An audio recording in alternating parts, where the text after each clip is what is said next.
تو ان کو کس چیز کی ضرورت ہوگی؟ بجلی کی. تو اب کیا ہو رہا ہے کہ آپ کو بجلی، ان مشینیں، یہ کافی بڑی تعداد میں یہ مشینیں بجلی لیتی ہیں، تو یہ مشینیں بجلی لیں گی، بجلی کے نتیجے میں بٹ کوائن کے کچھ فریکٹلز یا کچھ تھوڑا بہت حصہ جو سے جنریٹ کریں گی، اور پھر آہستہ آہستہ جو سے آپ کے پاس بٹ کوائنز جمع ہوتے جائیں گے. تو جب یہ سال چل رہے تھے 2011 12 13 14، تب بٹ کوائن کو مائن کرنا یا اس کو نکالنا انٹرنیٹ پر بڑا آسان تھا، کیونکہ وہ ابتدائی سال تھے. لیکن اب جیسے جیسے وقت گزرتا جا رہا ہے، بٹ کوائن کو مائن کرنا مشکل ہوتا جا رہا ہے، ان کی تعداد بھی کم ہوتی جا رہی ہے. تو اب یہ جو پورا کانسیپٹ میں نے آپ کو سمجھایا ہے، اس سے آپ کو پتہ چلے گا کہ بٹ کوائن چونکہ لمیٹڈ تعداد میں، کیونکہ اس کی تعداد 21 ملین سے زیادہ نہیں ہو سکتی، اس لیے کیا ہوتا ہے کہ دنیا میں جیسے جیسے بٹ کوائن کی مارکیٹنگ ہوتی ہے یا وہ چیز پھیلائی جاتی ہے، تو لوگ کہتے ہیں کہ یار یہ ایک ڈیجیٹل اثاثہ ہے جو کہ محفوظ ہے، اس کو کوئی ہیک نہیں کر سکتا، کوئی ہم سے لے کر نہیں جا سکتا جب تک ہم ان لوگوں کو پاسورڈ وغیرہ نہ بتائیں. اور یہ جو اثاثہ ہے یہ ہمارے پاس سونے کی نسبت زیادہ محفوظ ہے، کیونکہ سونے کو تو ہمیں تجوریوں میں رکھنا پڑتا ہے، لیکن اس اثاثے کا صرف ایک محفوظ پاسورڈ ہے. اگر وہ پاسورڈ ہمارے پاس ہوگا، ہم اس کو ایک کولڈ والیٹ میں رکھ دیں گے اور وہ ہمارے پاس نیٹ میں پڑا رہے گا. پھر جب ہمارا دل کیا ہم اس کو آن لائن لے گئے اور اس کو بیچ دیا، اور اس کے بدلے میں ہمارے پاس پیسے آ گئے. تو یہ وہ بنیادی کانسیپٹ ہے جس کے تحت کرپٹو کرنسی کی جو مارکیٹ ہے وہ چلتی ہے.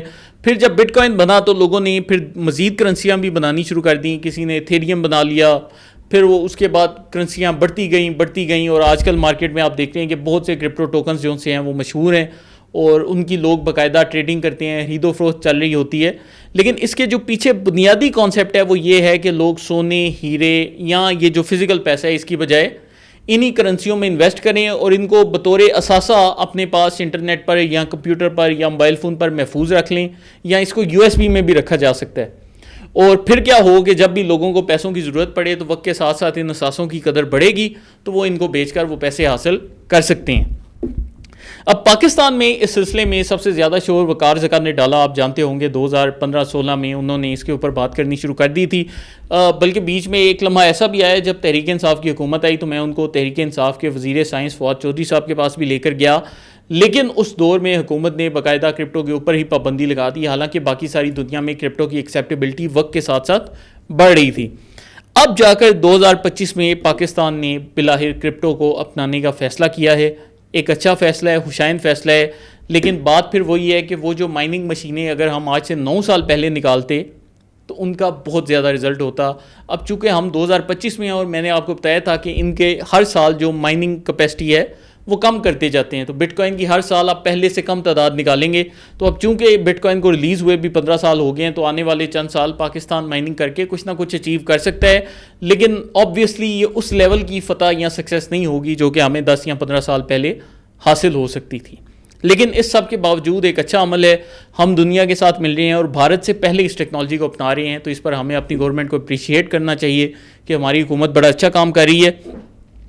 اس کے ساتھ ہی ایک ملک ہے سیلواڈور. انہوں نے آج سے 3 سال پہلے کرپٹو کو اپنانے کا فیصلہ کیا، اور اس وقت ان کی معیشت کافی خراب تھی، اور پوری دنیا میں ایک شور مچا ہوا تھا کہ یہ سیلواڈور میں کیوں کرپٹو کو اپنایا جا رہا ہے، وہاں کی معیشت پہلے سے ہی تباہ حال ہے.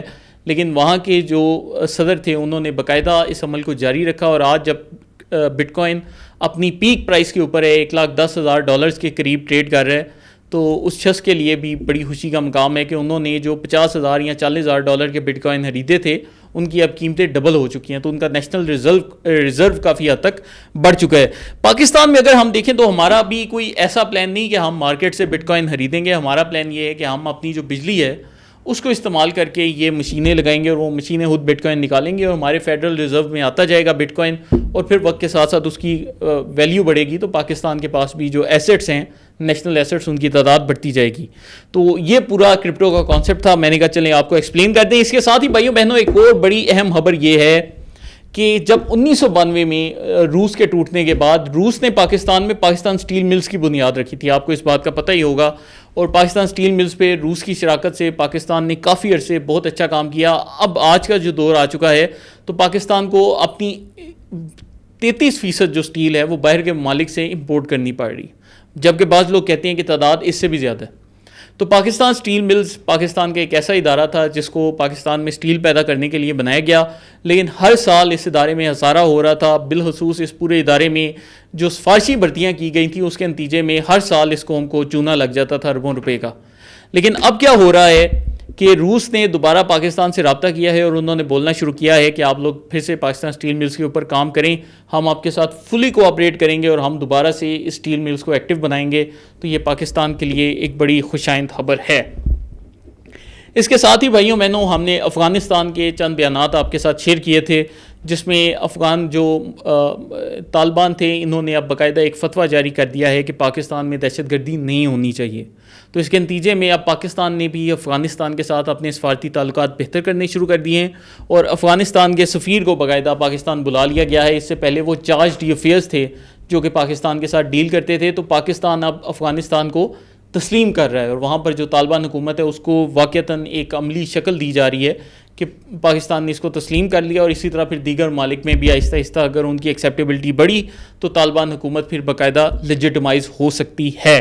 اس کے ساتھ ہی بھائیوں بہنوں, راج ناتھ سنگھ بھارت کا وزیر دفاع آج INS وکرانت پہ پہنچا اور وہاں پر جا کر اس نے ایک تقریر کی اور اس نے بولا کہ جی ہم پاکستان سے یدھ کرنا چاہتے ہیں. تو مطلب اس طرح کی غیر ذمہ دارانہ سٹیٹمنٹس بھارت کے وزیر, ان کا وزیر اعظم, سب لوگ دے رہے ہیں, اور یہ ساری جو سٹیٹمنٹس ہیں یہ بغیر کسی وجہ کے نہیں. ہم نے کل بھی آپ کو بتایا تھا کہ بھارت کا جو آرمی چیف ہے وہ ایک مندر میں جاتا ہے اور وہاں پر جا کر گرو جی اس کو بولتے ہیں کہ تم نے جی آزاد کشمیر لے کر آنا ہے. تو بنیادی طور پر کیا مسئلہ ہے کہ ہم لوگ کسی عقل مند گروپ سے ڈیلنگ نہیں کر رہے. ہمارے سامنے ایک ہندوتو کا نظریہ ہے, اور یہ بنیادی طور پر نظریہ کیا ہے کہ یہ لوگ اکھنڈ بھارت بنانا چاہتے ہیں, اور اس مقصد کے لیے ان کو بنگلہ دیش, نیپال, چین کا مطلب تبت والا پورا ایریا, پاکستان, افغانستان, سری لنکا, بھوٹان, ان سارے علاقوں پر قبضہ کرنا ہے.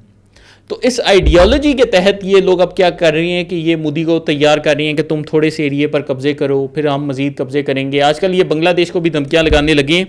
تو یہ جتنی بھی حرکتیں کر رہے ہیں اس کے اوپر پاکستانی ریاست بھی بالکل تیار ہے اور ہم بھی ان کو جواب دینے کو ریڈی بیٹھے ہیں. لیکن یہ ہمارے لیے ایک میسج بھی ہے کہ ہمارا دشمن کس طریقے سے لڑائی کے لیے تیار ہے اور ہمیں ہر وقت ان کے لیے اب تیار رہنا ہوگا.